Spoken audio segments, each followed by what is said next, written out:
뉴스 특보입니다. 그것이 알고 싶네. 오늘의 이야기는 하루 만에 부자가 된 친구들 이야기입니다. 우산불고기 나라에서 몇 국민들이 위조 지폐를 만든 사건이 발생하였습니다. 무려 하루 만에 자산이 0원에서 9억 가까이로 늘어난 것인데요. 최근에 부동산 폭등장을 연상하게 합니다. 이들의 자산에는 현금뿐만 아니라 예금 또한 늘어난 것으로 나타나 충격을 주고 있습니다. 국민들이 부자가 된 방법은 대표적인 위조 화폐 사기로 송금하기 기능을 사용하지 않고 보내기 기능을 사용했기 때문인 것으로 나타났습니다. 송금하기는 기존에 자신이 가지고 있던 자산에서 돈을 보내는 방법이고, 보내기 기능은 없는 돈을 시스템상에 만들어서 보내는 방법이라는 차이점이 있습니다. 예를 들면 송금하기를 눌러서 세금을 내야 하는 상황에 보내기 버튼을 눌러서 자산을 생성해서 보낸 것입니다. 이렇게 되면 실제로 존재하지 않는 화폐를 무한대로 만들 수 있다는 문제점이 있습니다.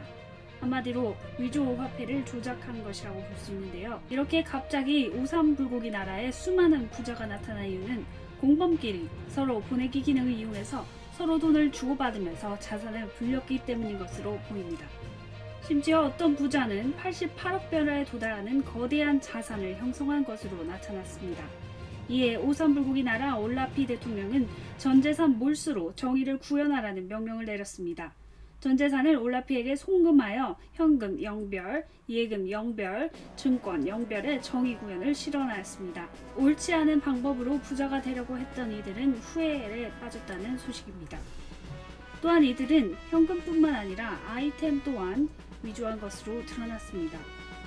일기면제권 23,635개, 숙제면제권 19,990개에 달하는 엄청난 양의 물건 또한 만들어낸 것입니다. 이는 현금뿐만 아니라 아이템도 위조한 전무후무한 사건입니다. 이는 모두 대통령이 믿고 부여한 보내기 권한을 교묘하게 이용했기 때문인 것으로 밝혀졌습니다.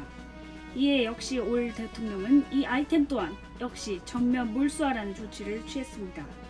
이렇게 범죄를 저지른 국민들은 보내기 기능의 부작용을 몰랐다며 앞으로는 송금하기 기능을 바르게 이용하겠다고 약속하였습니다. 그렇다면 합급 화폐 사용을 위한 올바른 방법은 무엇일까요? 이 MC 프로그램은 신용에 기반을 둔 시스템이라는 것을 염두에 두어야 할 것 같습니다. 지나친 화폐 발행으로 어떠한 일이 발생하게 될까요? 화폐의 가치가 자연스럽게 떨어지면서 물건의 가치가 올라가게 될 것입니다. 혜택권이나 간식의 가격이 상대적으로 비싸지는 것입니다. 그러면 월급으로 충분한 소비 생활을 하기 어렵습니다. 이런 현상을 우리는 인플레이션이라고 합니다.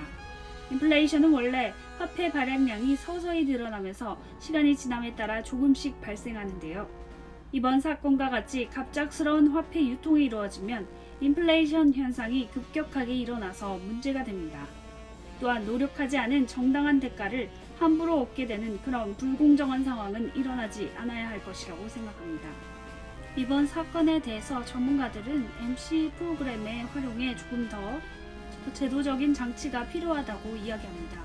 이렇게 송금하기 버튼을 누르면 되는데 학생들이 꼭 보내기 버튼을 눌러서 새로 상품을 만든다는 것이 문제인 것입니다. 앞으로 성숙한 MC 사용 방법이 잘 정착되기를 바라며 이상 뉴스 마치겠습니다. 감사합니다.